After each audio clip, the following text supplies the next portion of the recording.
Basically, I am hot off the heels of BTS Arirang madness. I have seen this show twice Wow. in my own home state and in New York as of recently. And I mean, there's so much to talk about and we have so little time. But one of the things that has really been very interesting is how HYBE, the record label behind BTS, has been engaging with fans outside of the show. So much so to the point where the show has become the least interesting thing about this tour stop because in certain major cities like New York, Las Vegas, Los Angeles, they've been having these like citywide activations that they call like BTS the city. And it allows fans to go to specific, major landmarks. Like in New York, they were able to go to the art museum at the pier because there was a big art exhibit at, or BTS inspired art exhibit or an Arirang inspired art exhibit that was very, very beautiful. It was like digital and allowed an opportunity to interact with certain art elements. They were able to go to Penn Station to decorate shirts that they could then wear to tour. They had something called a stamp rally, where if you went to different locations and scanned the QR code, you could get these digital badges in the industry-wide information fan hub called Weavers.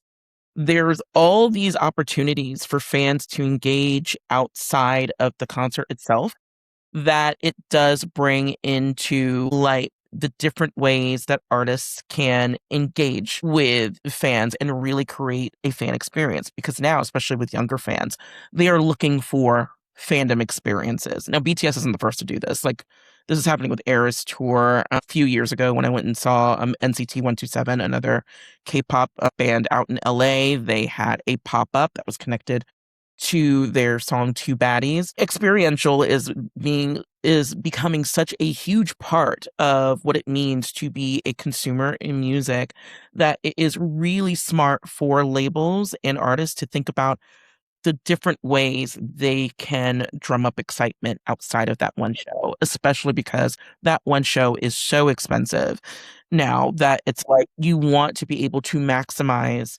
the way that people can experience your music and your artistry. And the best way to do that is to figure out how to activate around the city. In Tampa, we didn't quite have the same thing, but the city of Tampa like galvanized immediately because they saw the big economic impact that this one tour that was going to have three shows in our city would have. Sports Authority or Tampa Sport Authority projected a influx of 800 to 900 million dollars from this one tour, and that's based on obviously tourism, hotel occupancy, local tourist attractions, local restaurants were all basically going to reap the benefits of this one tour just because of how many people were traveling in to see this one band. There's a lot of opportunity that comes with this, and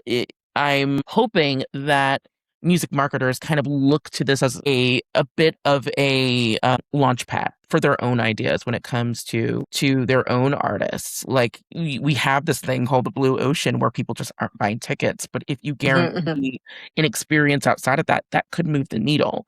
So it was really interesting to be a part of that and to also see my own city kind of step up to the plate and really, really just locked in a way. Yeah. I mean, I think about this in terms of sports, right? So the World Cup like was just here from like June through July, and I feel like there were these levels, right, where it's like you have the game that people, that can afford to go to actually go to, but then you have fan events that are like, in the major cities that are like hosting the soccer teams and doing that. But then you had all the like the restaurants and bars that like, host watch parties so that people will go there and do it. And I feel like Boston really came out when they realized that the Scottish fan base were there for like the Scotland team and like, really galvanized to like really include the people and get them to like come out to like the bars in the stadium, help them, have easier time getting onto public transportation and like including them as much as possible. We also saw that with Mexico City and the Koreans, where it's like all these like host cities became like very welcoming and open to like the foreigners that were coming to watch the soccer games. And I really think that like that's a thing that like more of us should be thinking about is like how do we include levels of fan base by how they can participate, right? Where it's not always just about getting them to come to like the most expensive thing, but it's like how do you do additional things so that people still feel welcome at the level that they're able to participate in. And I think that that's something that like we're seeing more and more, not just in sports, but I think like movies are doing this like really well, where it's like you have that like, a premium format of like 70mm IMAX, but then you have like the, regular movie tickets that aren't as expensive, right? But then you try to do different levels of that. Like, say with K-pop Demon Hunters, like one of my favorite examples is that they had the like sing-along versions of like the movie so that people could come and participate in that version instead of just coming to the movie theater and seeing the movie, right? So what are those things that you can do to like, again, help your hardcore fans really participate with you and engage with you in a way that like they really express themselves in a unique and like fun way that isn't just trying to extract money and value from them, but you providing that value to them.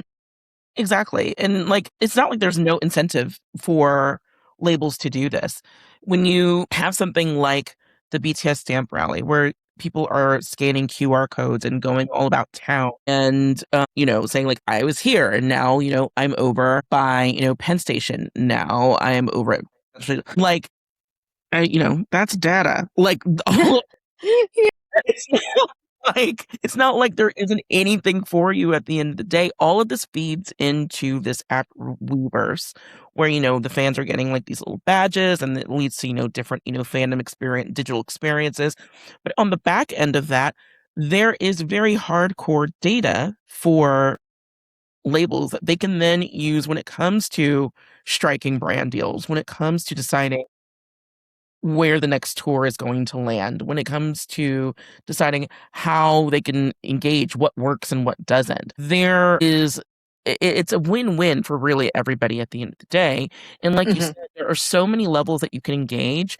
I mean, in New York, there was like a bagel shop that like all they did was have, like specialty bagels. Like, and that was it. Like, if you weren't going to the show, okay, but like you can go and have like, oh, this is RM's favorite bagel. Do we know if it's RM's favorite bagel? We don't know, but it's there, and now you get to be a part of something. Hmm. And on top of that, because there is this like groundswell of excitement, you have onlookers who, with their natural curiosity, are like, "What's this? What is it? Why are we engaging with this? Why are there so many fans congregating around this thing?" And now they have exposure to this band and their music, and like even just being in that area, I was introduced to like no exaggeration, at least 20 new fans that were made from that week, just from going to the museum or seeing something in Penn Station or interacting with fans alone. There is just creativity really knows no bounds in this area, and you don't need to have a multi-million dollar activation for to engage with. It could really be as simple as a brand popping up and being like, hey, we're giving out bottles of, our probiotic soda. Would you like to try this? Hmm. And it's just that, and for a lot of ways, it could be that simple, or you can make it grand. But at the end of the day, experience is going to be a focal point in a lot of this. Like if you're asking people to spend hundreds of dollars for nosebleeds, you have to give them something a little bit more than that show for it to be worth their time, especially when it comes to like your big groups where they may have to travel, they may have to, Yeah. Yeah. Yeah. and all of that. At the end of the day, like music marketing has we've evolved from that surprise drop. Like now it's not so much like, less is more. Now it's like more is more is more because we're asking fans to spend more. So in turn, we need to give them more. And Yeah, I think that's kind of the through line of this episode, right?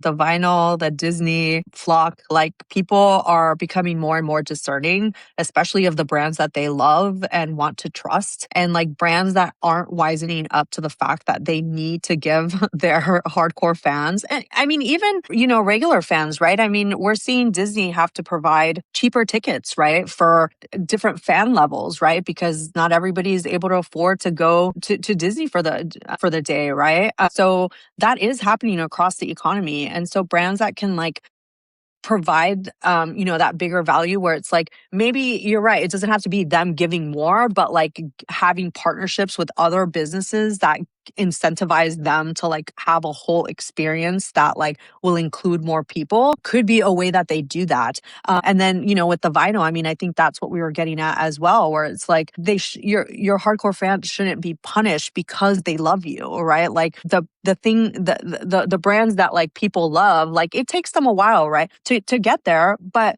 it's only a matter of minutes that will get them to lose faith and lose trust in you. So do you really want to be on the flip side of that when they're showing you that they care? Um, Right. At the end of the day, no matter what you're talking about, whether it's Disney or going to a concert or what have you, selling 18 versions of vinyl. If you love someone, you don't believe them dry. That at the end of the day, it's and we don't need to go into a fit of delusion and expect marketers to appeal to us as if they are our family. We know that you need to sell us something, but you have to meet consumers in the middle because mhm. the consumer is getting smarter. They know when they are being marketed to. They know that when they are being taken advantage of, and they know when something is superfluous. I mean, you can appeal to that, strong, cluster people that are ride or dies and are willing to follow you into the fire, but that will like fizzle out eventually. It's not sustainable. So you, at the end of the day, no matter what it is, you've got to meet the people where they are. Agreed. Awesome. That's a good lesson.